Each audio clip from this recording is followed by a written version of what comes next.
고구마 잘만 먹으면 혈당 관리에 정말 좋습니다. 항당뇨에 관련한 이렇게 많은 논문들이 있죠. 하지만 양날의 검처럼 잘못 먹으면 당뇨병, 간이 괴사되고 지방간, 이상 지지혈증까지 아주 안 좋을 수도 있는데요. 저희 엄마도 당뇨와 관리 중이시라 부모님께 보여드리려고 영상을 만들었습니다. 의학부에서 10년간 수많은 논문과 환자 데이터를 분석했던 건강연구소가 이 사람 말 다르고 저 사람 말 달라서 헷갈렸던 의학 정보들을 명확히 정리해서 소개해드릴게요. 저희 집 이복순 여사께서는요, 당뇨 관리하신다면서 현미밥으로 한 끼를 그냥 푸지게 드셔놓고 식이섬유도 먹어줘야지 하시면서 이 간식으로 고구마를 또 드세요. 코끼리도 풀만 먹어도 뚱뚱하잖아요. 현미밥과 고구마 모두 건강에 참 좋은 음식이지만 둘 다 탄수화물이기 때문에 이렇게 먹어버리면 하루 총 탄수화물 섭취량이 확 증가해서 혈당에 안 좋습니다. 그래서 꼭 고구마는 밥 대신 먹어줘야 합니다. 밥 대신 먹는다고 해도 막 팔뚝만한 고구마 3개씩 드시면 안 되는 거 아시죠? 고구마 반 개는 약 70g 정도 되는데요. 이게 밥으로 따지면 3분의 1 공기 정도에 해당하고 100kcal의 열량을 갖습니다. 그래서 내가 만약 보통 밥을 3분의 2 공기 정도 먹는다 하시면 밥 대신 고구마를 딱 1개 정도 식사로 드시면 됩니다. 고구마는 건강에 좋으니까 좀 많이 먹어도 될 줄 알았는데 생각보다 양이 적죠. 만약 이 고구마 대신 밤이나 옥수수를 밥 대신 먹고 싶으시다면요. 밤은 큰 거 6개, 옥수수는 1개 정도가 딱 밥 3분의 2 공기 분량만큼의 탄수화물을 가지고 있습니다. 그러니까 이 정도를 드시면 됩니다. 원래 근데 밤은 한 번 먹으면 그냥 다라이에 밤을 한가득 올려놓고 옆에 껍질 수북히 놓아가면서 먹는 게 맛인데 고작 밤 6개라니 좀 슬프긴 하네요. 이렇게 적당히 밥 대신 먹으면 이 고구마의 높은 식이섬유와 항산화 성분이 혈당 조절에 좋다는 연구가 아주 많습니다. 이미 당뇨나 전당뇨인 사람들한테도 고구마가 좋아? 라고 물어보실 수 있어요. 제2형 당뇨병 환자 대상의 연구도 있었는데요. 제2형 당뇨병 환자에게서도 고구마가 인슐린 저항성을 개선하고 혈당 수치를 낮추는 데 긍정적인 효과가 있다고 보고했습니다. 그런데 이렇게 건강에 좋은 고구마, 검은 반점이 생겼다면요. 잘못 먹으면 간이나 폐가 괴사될 수도 있다고 합니다. 농촌진흥청에서 발행한 자료인데요. 검은 반점이 있는 고구마는 검은 무늬 병에 감염된 것으로 먹었다간 간 괴사, 폐 괴사, 호흡곤란, 사망에까지도 이를 수 있다고 해요. 이 검은 무늬 병은 상처난 고구마에 잘 생깁니다. 상처에 병원체 세라토시스 핀브리아타가 침투해서 균사를 퍼뜨린 건데요. 이 균에는 이포메아마론이라는 독소가 있어서 이것 때문에 호흡곤란 등 중독 증세가 생깁니다. 그런데 고구마 씻다 보면 군데군데 검은 게 보일 때가 많잖아요. 그럼 이게 다 검은 무늬 병이냐? 아닙니다. 검은 무늬병에 감염된 고구마는 딱 썰어보면 내부까지 일부 검게 변해 있습니다. 그리고 병든 부위는 마른 상태로 썩고 씹어보면 매우 쓴맛이 난다고 해요. 이때 음식 버리기 아깝다고 딱 그 부분만 도려내서 먹어야지 하시면 안 됩니다. 나는 크게 도려낼 건데? 그러니까 괜찮은 거 아니야? 아닙니다. 저 대학교 때 이 미생물 교수님이 하신 말씀이 아직도 생각나요. 일단 음식에 곰팡이나 뭐 저런 검은 무늬병 같은 부분이 생겼다 하면 이미 음식에는 다 퍼졌고 곰팡이가 승리의 깃발 하나 꽂는다. 딱 요런 의미래요. 그러니까 그 깃발만 똑 떼고 나머지 부분을 괜찮겠지 하고 우리가 먹어버리면 안 되겠죠. 심지어 함께 보관한 다른 고구마도 이상이 없는지 한번 살펴봐 주시고요. 쓴맛이 난다면 이미 독소가 퍼져 있는 것일 수도 있으므로 먹지 않는 것이 좋습니다. 이포메아마론이라는 독소는 끓인다고 해서 다 없어지지가 않아요. 물론 병원체 자체는 끓이면 죽는데 이 독소는 오래 가열해도 안 없어져서 절대 난 20분이나 삶았으니까 괜찮겠지? 하고 그냥 드시면 안 됩니다. 애초에 살 때부터 상처난 고구마는 사지 마시고 꼭 통풍이 잘 되는 곳에 고구마를 보관해 주세요. 고구마 잘 먹는 법 2번째. 군고구마가 너무 맛있겠지만 그래도 찌거나 삶아서 드셔야 합니다. 보통 이 혈당 지수, GI 지수가 70 이상이면 혈당을 빠르게 올려서 안 좋다고 하잖아요. 고구마는 혈당 지수가 55로 낮은 식품군에 속합니다. 하지만 이 수치는 생고구마일 때예요. 그런데 생고구마 별로 안 먹잖아요. 저희 엄마도 나이 들수록 이도 좋지 않은데 저거 오독오독 씹어 먹고 싶지 않다고 하시더라고요. 그리고 또 군고구마가 달달해서 더 맛있고요. 그런데 이 고구마를 조리하면요, 이 GI 지수가 올라갑니다.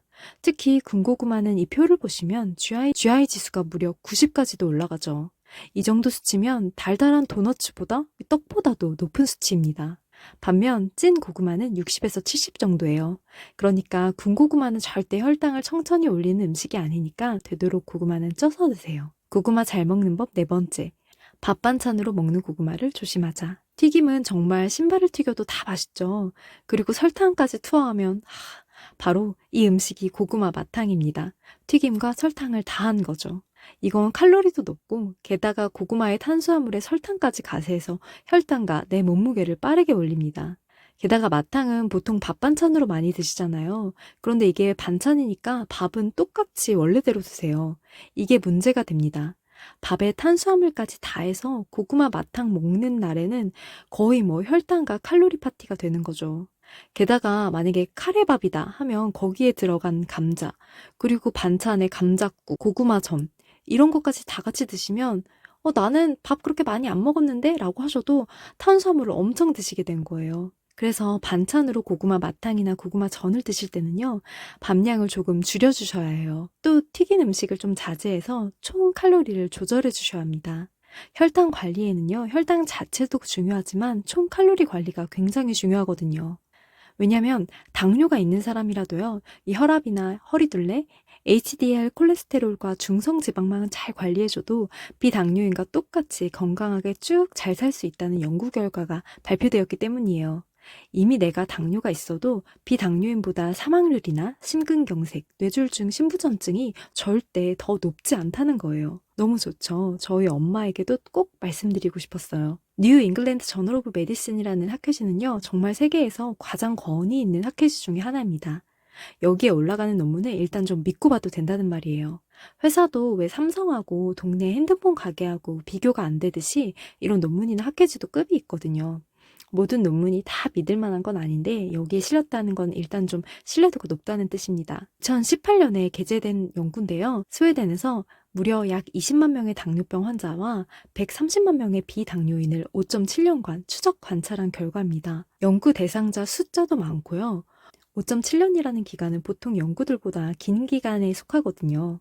이렇게 추적 관찰을 한 결과 혈압, 허리둘레, HDL 콜레스테롤, 중성지방, 혈당을 잘 관리해준 경우 사망률, 심근경색, 뇌졸중, 신부전증 모두에서도 위험도가 비당뇨인과 똑같았습니다. 그러니까 이미 내가 당뇨가 좀 왔다고 해도 잘 관리만 해주시면 건강히 잘 살 수 있다는 거죠. 이번에는 다시 돌아와서 고구마 궁합이 좋은 음식을 소개해드릴게요. 바로 견과류입니다. 아메리칸 저널 오브 클리니컬 뉴트리션 연구에 따르면요, 이 견과류의 단백질과 지방이 혈당 상승을 억제해주는 효과가 있었어요. 그리고 또 다른 연구에서는 이런 지방이 베타카로틴의 흡수율을 높여줘서 항산화 효과가 더 좋아졌다고 밝혀졌습니다.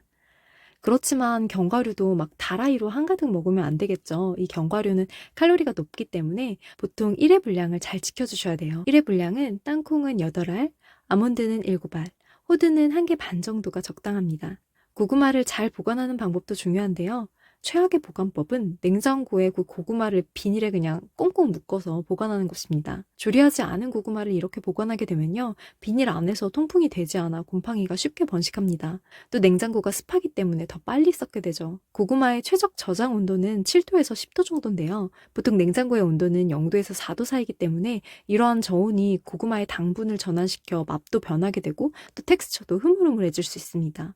영양소의 손실도 발생하기 쉽죠. 그래서 고구마는 종이백 안에 이 신문지로 고구마를 개별 포장해서 보관하고 직사광선이 없고 습하지 않은 바람이 잘 통하는 서늘한 곳에서 보관해주세요. 또 상처난 고구마는 아예 사지 않고 또 사더라도 따로 보관하는 것이 좋습니다. 이렇게 고구마에 대해서 설명을 드렸는데요.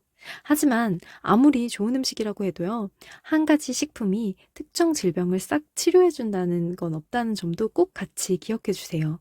어떤 사람들은 이것만 먹으면 짱이다 뭐 이런 영상도 있는데요. 그렇게 효과가 좋으면 제약회사에서 나서서 약으로 만들었을 겁니다. 사실 만약 당뇨가 이미 오신 경우는요, 초기부터 약을 빨리 먹는 게 제일 좋은 방법이고 이런 식품들은 생활 습관에 녹여주시는 게 맞습니다. 또 한 가지 단일 식품이 아니라 여러 식품군을 골고루 섭취해 주시는 게 더 혈당 관리에 좋죠.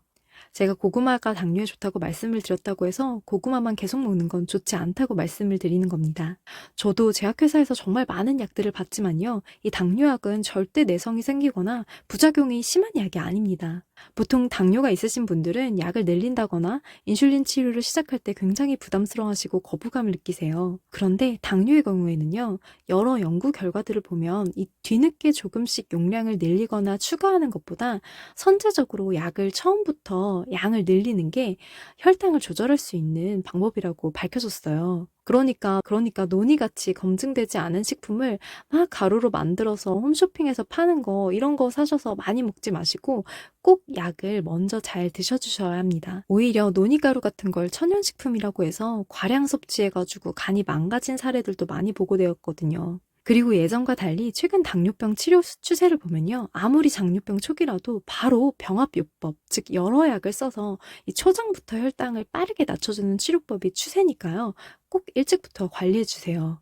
이렇게 하면 이 췌장의 부담이 확 줄어서 장기적으로 췌장의 인슐린 분비 기능을 더 오래오래 유지하는 데 도움이 됩니다. 그런데 왜 당뇨병 약이 내성을 일으킨다는 소문이 잘못 퍼졌을까요? 약을 계속 늘리거나 약을 추가하기 때문에 이게 내성이 생기는 것처럼 느껴지는 겁니다.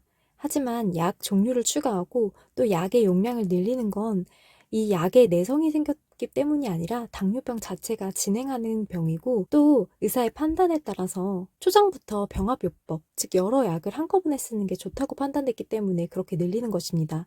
절대 당뇨병 약이 내성이 생겨서가 게 아닙니다.